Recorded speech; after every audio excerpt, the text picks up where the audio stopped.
everyone. Welcome to All About FP&A. And today with us, I have Ron Monteiro. Ron is a finance and business leader with 18 plus years of experience across accounting, FP&A, and various senior finance business roles. He is very passionate about coaching, training, and building high performance teams.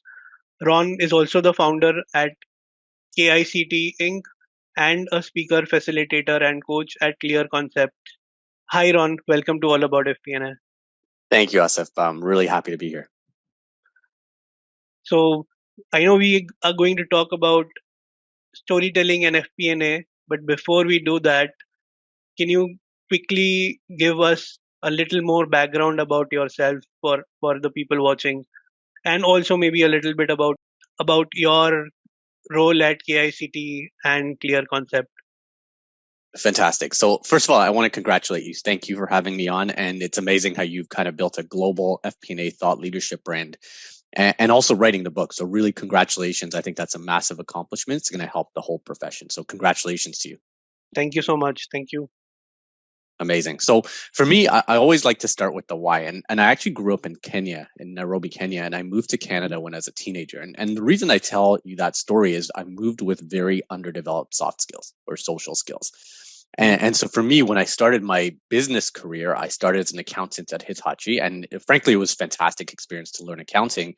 But I was always kind of like a backroom accountant, and I was kind of busy at month end, not busy during the middle of the month, and it wasn't a very exciting role. It was a good foundational role, but then I had the good fortune of landing at a company called Kraft Foods. And Frank, when I say good fortune, the interviewer actually told me there's something I see in you, but you're underqualified for the role. So I got this one break. And what was amazing about that particular company is they actually really valued finance at the table, right? And what that meant was it wasn't just about doing the spreadsheet or the model or doing fantastic technical work. It was about being able to present it. And I really struggled in my first few years, but I had mentors, coaches, and trainers at that company, which actually believed in me more than I believed in myself, which was a wonderful thing. And it was all about, not about, hey, I'm a shy accountant. No, you have the potential to learn. And so it got me started on this journey of developing my soft skills, right? And so I actually spent 15 years at Kraft Foods. I started as an analyst, where I was kind of very shy doing my analysis, and I was pretty strong technically.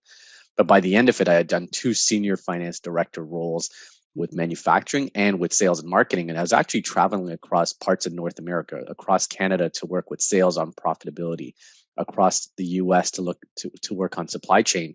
And it just got me started on that journey of, hey, finance and accounting, and specifically FP&A, can be at the table making business decisions. And again, comparing it to my Hitachi role, much more exciting.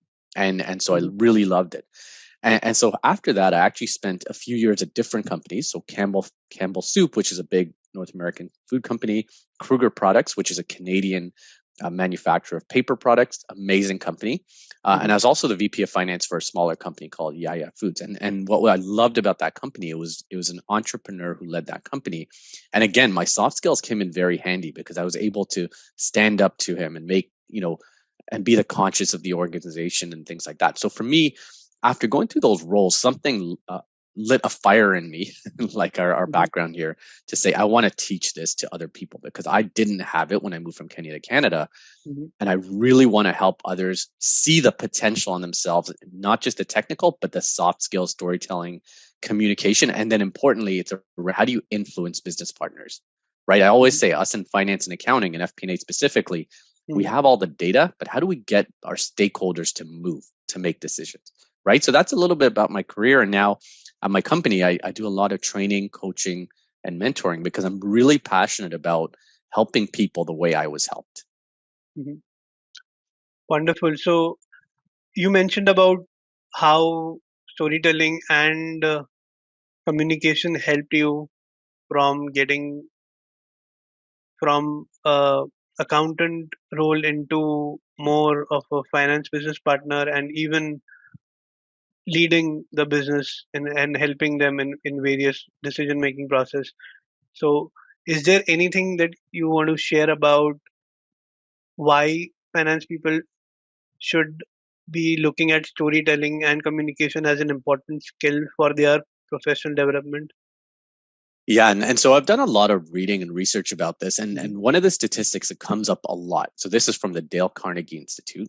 Mhm. 85% of our success as business professionals and as humans, so even on a personal level, is driven by our soft skills or communication skills, right? And Mhm. interestingly enough, and you probably read this, Warren Buffett credits that public speaking course at the Dale Carnegie Institute as one of his best career moves, right? Mhm. So he spent $100 and came out with $109 billion or something right now Mhm. is what his net worth is. Mhm. So for me, that statistic is pretty prevalent across many different publications. So it's somewhere between 75 and 90. So for me, that's it's really a fact. And then I've actually seen it in my career where people who are very good, not just technically, but on the communication skills, on the soft skills, Mhm. are much more effective. And a lot of times they get promoted up the line, whereas individuals who might be fantastic technically, but haven't invested the time in soft skills may Mhm. not be getting those same opportunities.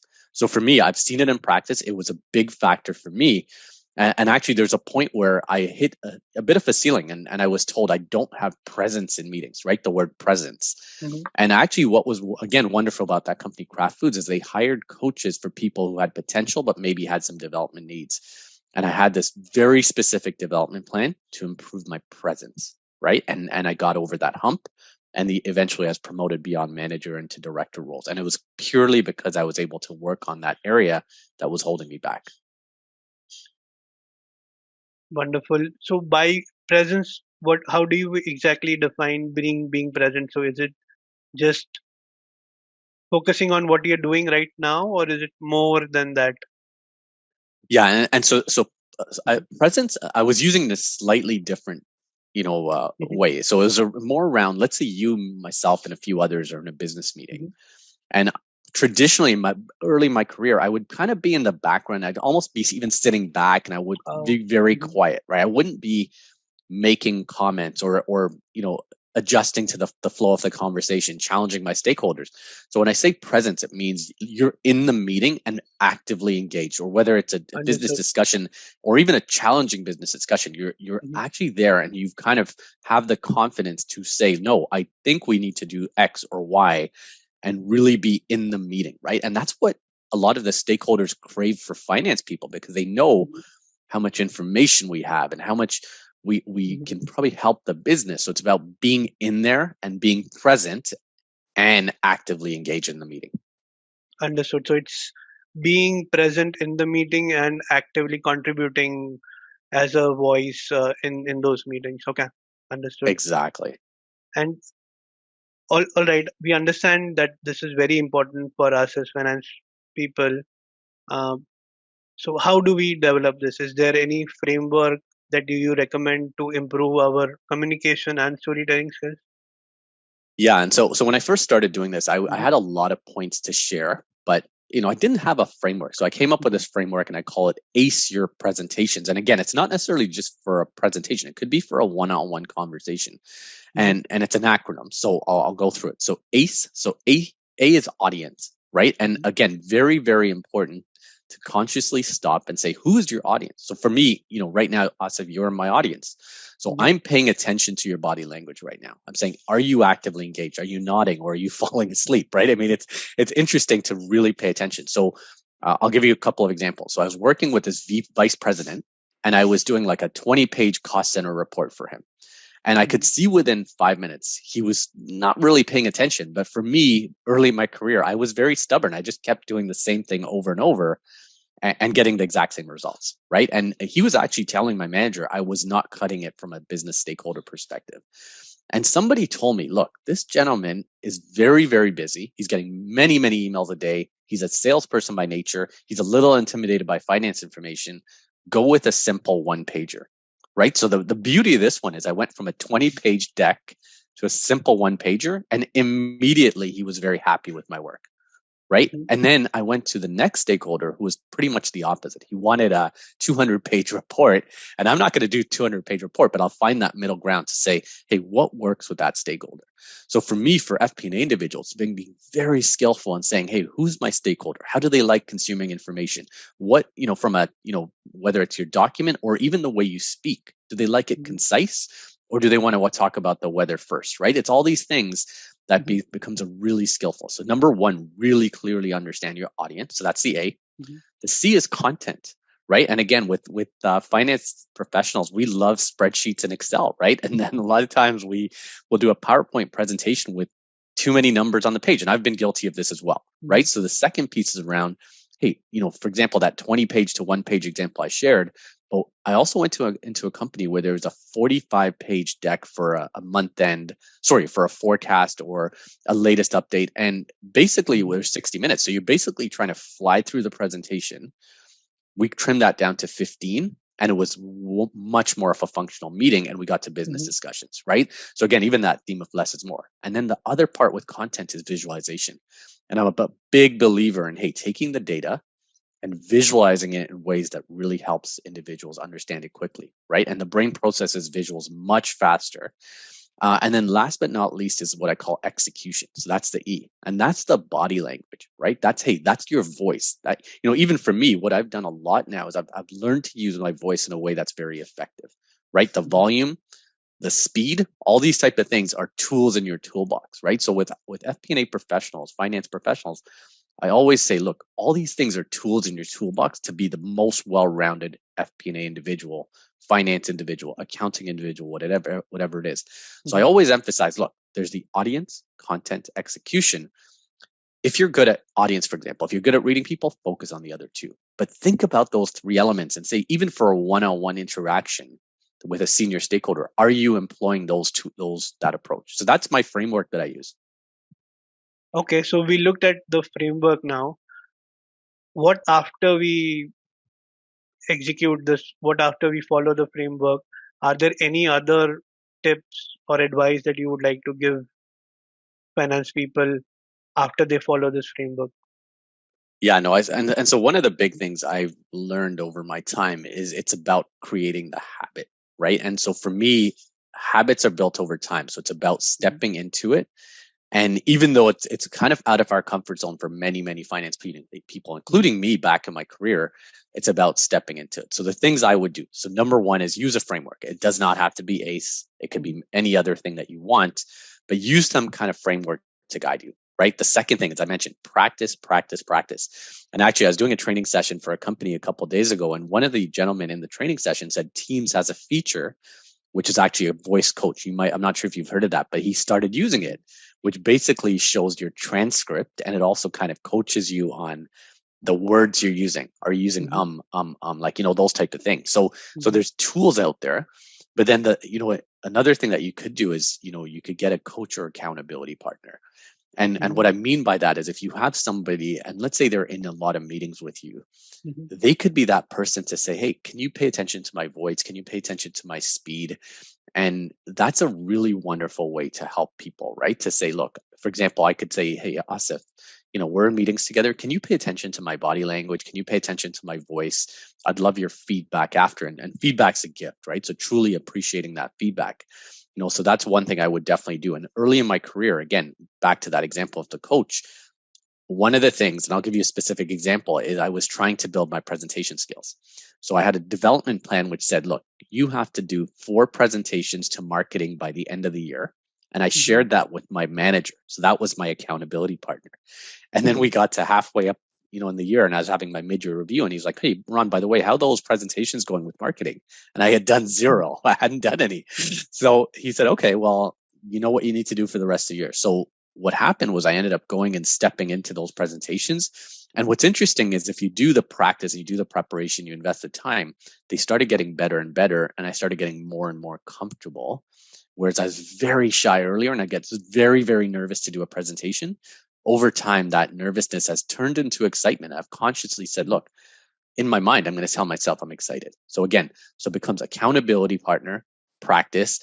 A lot of people who come to me, and I do a lot of teaching at universities in Toronto and virtually around the world, is I tell them, look, join a Toastmasters or a presentation skills group. And I actually have a direct report who was way back. She would report it to me, Mhm. and she would physically almost get sick before presentations. She Yeah. joined Toastmasters, And she came to me a few months later and said, Ron, that was the best thing I've done in my life. And she became very, very confident.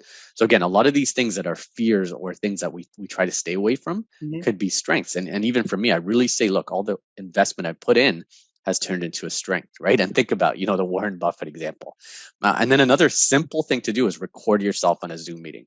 And I'll Hmm. give you a specific example where I have two screens and I sometimes we'll look at the screen and I'll look up to the screen, right? On the Zoom meeting, it looked a little bit awkward, right? And I might have done it a couple times here, but that's where, it's just those little things can make a big difference, right? Because even on a Zoom call or Teams or whatever it is, that eye contact you're making is very, very important, right? I'm physically trying to look at you. I know we're on a joint screen here, but it makes a difference in the engagement of the audience, right? And you want your presentations to be very, very interesting. So that's where, even cross functional stakeholders giving you feedback could be very helpful, because that's one thing that really changed for me. I actually asked the salesperson who was the best presenter I've ever seen. And he'd always be like, let me tell you three things, right? And he'd one, two, three. And it was just like, you're hooked, right? You're waiting for number one, two, and three. And it's just a wonderful way of story. So for me, the other thing I would say is find the people who are the best presenters and try to figure out what are some things I can learn from them, right? I'll use Obama as an example. He has Hmm. this thing called the pause, right? Where Yeah. he'll just stop, right? And just give the audience a bit of time to breathe. And again, as a very shy person initially, I would not want any silence in the room. Right now, I could probably just stay here for 5 minutes with you on this call because I've practiced, right? Just say, let's just enjoy the silence and Hmm. let you think about what I just said, as opposed to a race where you're trying to run the 100 meters dash and just finish as fast as possible, right? Where a lot of finance people, because they're so nervous, they want to finish as fast as possible. But again, this becomes, hey, slow down, take the pause, right? So use a framework, practice, coach accountability partner, presentation skills group like Toastmasters or something like that was Hmm. amazing. And then simple things like recording yourself, whether it's on your phone, whether it's a Zoom meeting, whatever it is, there's just ways to get incrementally better, right? And those little improvements over Hmm. time become massive improvements.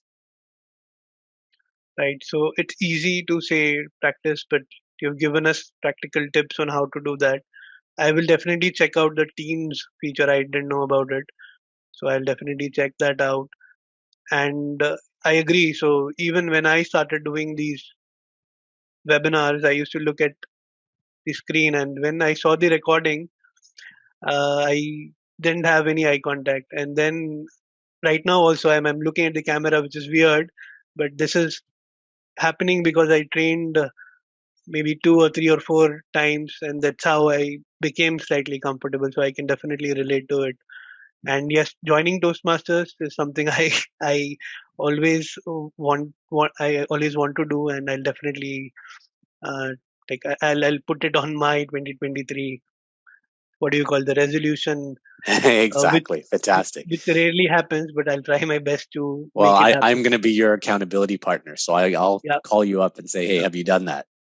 And the accountability partner, that is something a lot of people don't realize how powerful is that. But if you look at how you get results, so even if you want to lose weight, if you have somebody in the gym who's training you, or who's asking you about what do you eat, it becomes a lot easier to get those results. So accountability partner is again very powerful. So yes, I'd love to have you ask me questions on if I implemented my presentation and storytelling plan. Excellent. Excellent. So all right, let's now come out of presentation and storytelling, and if you can let us know what do you do outside of work. So we know that you do a lot of training, coaching, but what do you do? What do you like doing outside of work? Yeah, it's interesting. So for me, over my time, I try to observe a lot of things. So interestingly enough, one of the things I do a Hmm. lot of is I coach soccer or football, as it's known most of the world. Hmm. And it's a similar skill set, right? I'm taking my desire to coach and I'm doing it on the soccer field. And again, it goes back to my time in Kenya where I used to play soccer 24/7. So Hmm. that is truly my passion, right? And as we Hmm. speak now, the World Cup is going on, so it's a Hmm. wonderful time for me where I'm getting to watch the best in the world play. Hmm. And so that's one thing I really love doing. And then, interestingly enough, the other thing that I do, and behind me, you actually won't see it, but I read a lot. I learn a lot. And I'm actually Mhm. to the point where I actually genuinely enjoy reading and learning. And it's Mhm. part of my daily routine. And honestly, that helps me in all aspects of my life. So for me, soccer, and then I've got two teenage kids, and me and my wife love traveling. And, when you have kids at this age, especially in Canada, I'm at the hockey rink 6 times a week, and my daughter rides horses. And so I'm pretty much an Uber driver, but no, I absolutely love it. So sports, kids, Mhm. and reading and learning. I mean, I absolutely love it. And then last but not least, I'm glad we can travel again. I was in beautiful Mhm. Vancouver last week on a business trip, and it's just a wonderful part of Canada. So, those are some of the things I do. Wonderful. So you mentioned I have two follow-up questions. So one is, which team are you supporting in the World Cup? So you are from Kenya, you are in the US, you are in Canada right now. So which team are you supporting? So funny enough, I have memories from when I was 7, 8 years old watching Brazil play with my dad, right? And they were just like almost like it was like an orchestra on the field. And so I've always Mhm. had this love for Brazil. Mhm. And funny enough, I went to Brazil in 2014 for the World Cup, and they got Mhm. smashed by Germany 7-1. So, but I stuck with them, and I was really excited to watch them yesterday. And then I always am a big fan of the African teams, right? So it was great to see Morocco beat Spain yesterday, and just having Mhm. come from there, I absolutely love it, right? Because it's one of those ones where the talent level in those countries is phenomenal, but maybe it's the infrastructure or the coaching that's not quite there. So for me, I'm hoping Mhm. Brazil takes it, but I've learned like I can't control what happens on the Yep. field, so just try and enjoy it as much, instead of getting too high and low as I go through the World Cup. Yep. I and we wish Brazil wins, or at least get to the finals. What And about you? Are you a fan? Are you watching the World Cup? I don't. So I usually don't follow football. So I my brother is a football fan. So I am sure he is glued to the television right now, and he's very passionate about it as well. Like he's a very avid supporter of Manchester United. So whenever there's a game for Manchester United, he'll not let me watch. Right now we have OTT and mobile, but when back in the days when there was just one television, he didn't allow me to Yes, it watch was. anything else. So I can relate. Uh, you also mentioned you like to travel and read. So what do you do in terms of reading specifically? How do you make sure that you are continuously learning and growing? What do you read specifically, or what do you do in terms of learning? Yeah, no, it's a good question because we've all got very busy lives. So how do you carve out time to read? And my not secret, but my approach is I spend time at the beginning of the day, right? So it's I mean, we started this recording at Mhm. 7 a.m. I woke up at 6 a.m. and I first thing I do is I have my book there and I'll read a few pages, right? So Mhm. I try to start the day with some kind of inspirational book, right? And Mhm. I have unfortunately with me I have too many books to read and not enough time, but Yep. I try to say, look, I do want to do at least a little bit of reading every day, Mhm. and then the learning part's interesting, right? So I did a visualization course for a team last week, and I actually bought 3 books on visualization, and learned as I go along. So I do this combination of personal Mhm. reading. Got a lot of amazing authors that I love, and then also on the business side, I try to read as well, right? And I'll definitely be purchasing your book as well, right, on FP&A. So it's about just continuously learning in different ways. And then the other, Mhm. hack I use is YouTube, and I'm sure you use it as well, Mhm. right? I mean, we're in an interesting time where you can learn anything in many different ways. It does not have to be a Mhm. physical book. It can be a virtual book, it can be a book summary, it can be a Mhm. video, it can be a course, whatever it is. So for me, it's more the spirit of learning all the time to just get better and better in different ways. Mhm. Mhm. I know we are almost on time. So before we say goodbye, are there any closing remarks? Maybe any final piece of advice for people who are watching? Yeah, no. So I think for me, it's investing that time in Mhm. developing your soft skills, and no matter where you are, if you're very Mhm. very shy, or even if you think you're an expert, it's like what's that next step? So for me, I'm always in that hey, learn and just kind of practice accountability partner. And then the other thing that sometimes gets missed is have fun, enjoy the ride, Mhm. right? Yep. And I've been in too many organizations where it's kind of finance is very kind of they're in the background, they're working Mhm. hard, nights, weekends, evenings, whatever it is, but they're not having fun. And I stayed at Craft for 15 years. One of the big reasons is I developed fantastic relationships with my partners, and we had fun, right? So one of the things that gets missed is have fun along the way and Mhm. just enjoy the journey. And then that's something that's so important right from the beginning of your career Mhm. to the end of it. Is like sometimes in finance we get too stressed out about it. Hey, it's just Mhm. numbers, it's just business. Have fun along the way. That's one of the big things I think I would want to pass on, because I didn't always have fun. Mhm. And when Yeah. you think about that, that's not the best approach in my opinion. Yeah, and a lot of finance people are actually like that. So they are pretty much uh, into whatever they're doing, whether it's accounting or spreadsheets, and then they forget everything around them. So having fun is very important. Doing something that you like is also very important. Uh, and if you can Put them like together, accounting, right? yeah, if you can put them together, you'll be happy and you'll be fulfilled. Uh, is there a way people can get in touch with you if they want to interact with you? Is there a course or is there a website that you want to point people to? Mhm. Okay, fantastic. So one of the things is through my LinkedIn. So you can Mhm. find me on LinkedIn for sure. I Mhm. have a website called Mhm. Mhm. kictinc.com. So Mhm. kictinc.com, which some of my information. Mhm. And then, I'm happy to provide my email as well, right? I love interacting with people. And one of the Mhm. things, again, connecting it to my early Mhm. stories, people help me along the way.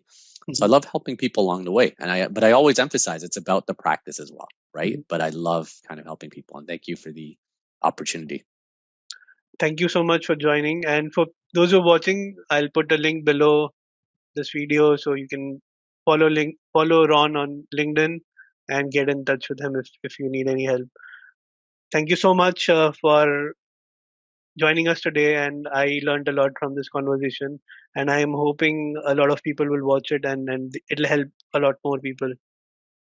Thank you, Asif. And once again, congratulations. I think what you're doing is amazing on a global level. Mhm. And keep doing what you're doing, because it's really changing the profession and helping people, Mhm. which is exactly what I'm all about. So congratulations. I'm a big fan of you and what you're doing. Keep it up. Thank you so much, Ron, and I hope we meet again sometime soon, maybe in 2023. Exactly. And hey, I'm your Mhm. accountability partner, so we will. Yep, yep, yep, yep. All right. See you again. Bye bye.